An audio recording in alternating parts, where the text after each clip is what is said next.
parents are very happy. I'm able to see smiles everywhere. So it's my immense pleasure and honor to be a part of this wonderful event. My sincere thanks to Reverend Sister Amala, the correspondent of the school, who had invited me for this wonderful occasion. She has been so kind in all her endeavors. Thank you, sister. Thank you so much. My sincere thanks to Reverend Sister Meena, very nurturing, a knowledgeable person. Thank you so much, sister. Thanks for inviting me for this wonderful occasion. This program was so good, and I would like to give you a few points on parenting and what exactly has been taught in the school. The first 10 points definitely mind-blowing, and there are short, small points I would like to discuss today. Children, when they are coming to school, kindergarten children, when they come to school, they learn a lot. First of all, you need to know that why this graduation day has been celebrated. Why is it all of a sudden the graduation day has been celebrated everywhere? What exactly the reason behind? 3 important reasons. The first reason is, since 2010, Indian government wanted to promote early childhood education. That has been number one reason in India. Since 2010, almost slowly and steadily, all the schools started celebrating this graduation day. Second important reason is, child, when they come to school, they are raw, and many exercises, many kind of practices has been involved, and children are really blooming, and teachers' efforts and the school management's effort and the child's sincere efforts, and all of them put together, we need a day to showcase their talents. That is the second reason for this graduation day. Don't you see how beautiful they were on the stage? Yes? Yes. Third important reason is, it's a memorable day.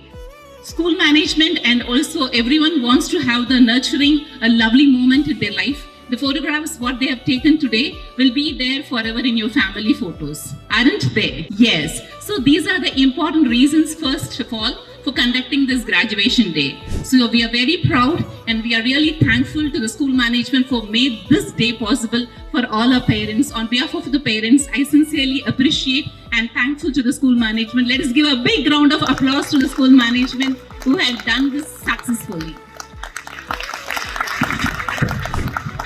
The top 10 points kids are learning when they are in early childhood. The first is social skills. When they are at home, they are cranky, they are not getting along with other person, they don't even go to their aunts and uncles. But when they come to school, they say, please, excuse me, thank you, and they get along with other people, they help each other. So that's a number one skill, social skills. By the way, I was a teacher for many years. I do definitely ask questions in the end of my speech. So please, all of you, listen carefully. Second important skill is communication skill. They do communicate, they learn rhymes, they learn stories, phonics, and various other skills. So they learn communication skills. And third important is, they learn motor skills, fine motor skills and gross motor skills. What are they? Fine motor skills, the delicate effort that they put in their fingers, with their fingers, that's called fine motor skills. And gross motor skills are running, jumping, moving around, and all of them they learn. And they do develop their cognitive power. They learn problem solving, they learn logical sense, and they also learn numbers, they learn various other skills which is definitely needed for developing their cognitive ability. And the fifth important skills is, they do learn rules and regulations. They learn discipline. They really come on time. They be there in the school on time. They really abide by the rules and regulations of the schools. And the last 5 skills they learn in the school, they will definitely learn the emotional development. So when they are at home, they will not get along with the other people. And I was also running a play school for 5 years. I have definitely seen the pain between the parent and the child when they leave their child in the school in the first 2 months or 3 months. But still, they get along with the pain. That will become a pleasurable moment after some time. So the emotional development. And the 7th important skill is, they do learn creativity and imagination. So much of creative activities every day happening, day in and day out in the schools. Teachers put a lot of efforts to develop them, because Albert Einstein very often says that imagination is more important than knowledge. So that has been developed in the school. And also, the 8th important skill they develop in the school is self-help. They help themselves, they pack their things and they unpack their things. They come to school, learn a lot.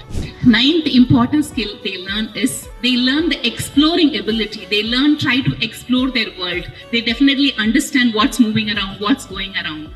And also, the 10th important skill is they definitely understand the environmental aspects. What is a tree and what is forest and what is water and how things are happening around, what is solar system and many other aspects they learn. So all these 10 different abilities, I can list as an early childhood educator, I can definitely list a lot of skills. But yet these 10 are more important to discuss about, to ponder over. Don't you think is it something so important and profound at that age, children learning when they are 3, 4, 5? Yes or no? Do you think it is possible at home keeping the child for 2 complete years? Is it possible? Not at all. So when the school has taken that much effort, so we all have to appreciate them at one moment, and this is the right time to appreciate their abilities, their wholeheartedness, the kind of effort they put in to dance around and move around and make the child from the fragile and vulnerable to a very strong, capable personalities. So let's give a big round of applause once again. And my sincere thanks to school management for giving me this opportunity by giving the curriculum so that we became the educational partner for the past 2 years, and we are really doing well with the help of the school management, and they do partner with us so beautifully. I'm thankful, sister. And for the parents, I have 3 important short stories to discuss about. The first story I would say is, there was a man in Japan, 1994, a professor named Dr. Masaru Emoto had a thought, is the water has any sense? So he wants to experiment this with his classroom.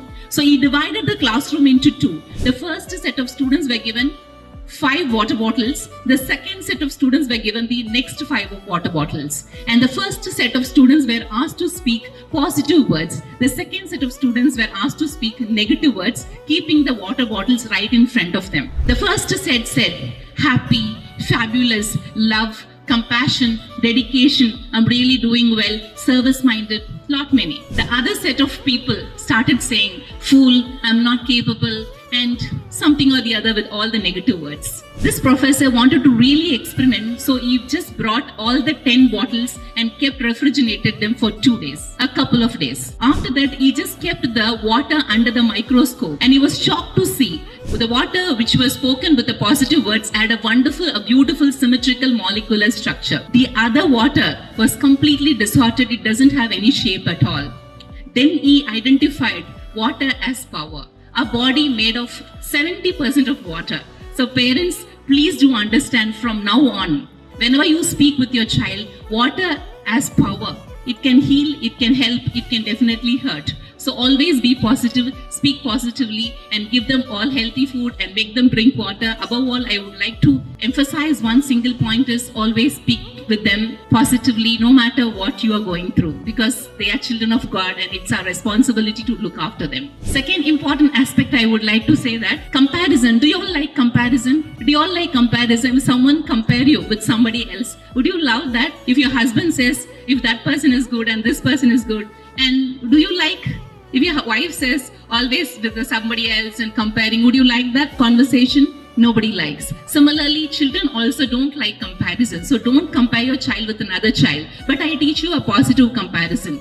This comparison is comparing your child with yesterday's growth and today's growth and tomorrow's growth. So make your child yesterday progress the scale, the yardstick that you should always have.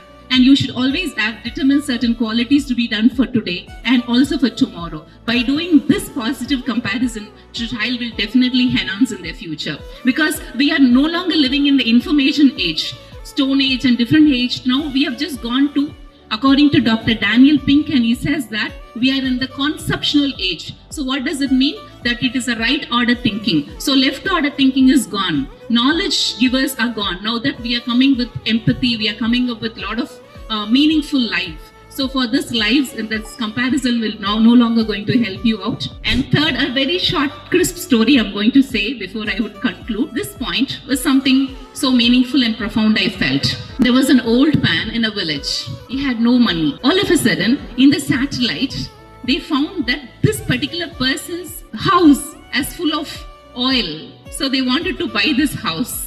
So somebody came and bought this house. He got a lot of money. He did not know what to do with the money. So he bought a BMW car, a big new, brand new car. And he takes his car in the morning. He rides the entire village. He come around. And even in the evening also he does. all the members in the family used to see him. He felt so profound and he felt pride out of it. But what exactly had happened was, this man having the BMW car, he did not know driving and he doesn't have the sense of having a driver also. BMW car was driven by bullocks. So that was his way of living his life. So sometimes that we have children, God creates his own children according to the necessity of the era. We do not know their engine power. We do not know what's going to happen after 25 years. We are completely clueless that what kind of a job are they going to do after 25 years. We are living in the AI world. So in this world, so you cannot determine child's capacity and capability by you having some thoughts. Rather, you always be open-minded, help your children, and be happy with them. And school is doing fabulous job. I could see Holy Mary Hyderabad. They are really doing a phenomenal job by just doing a wonderful performance. All of them together tells us one thing, that let us trust each other, live happily. Thank you so much for this opportunity.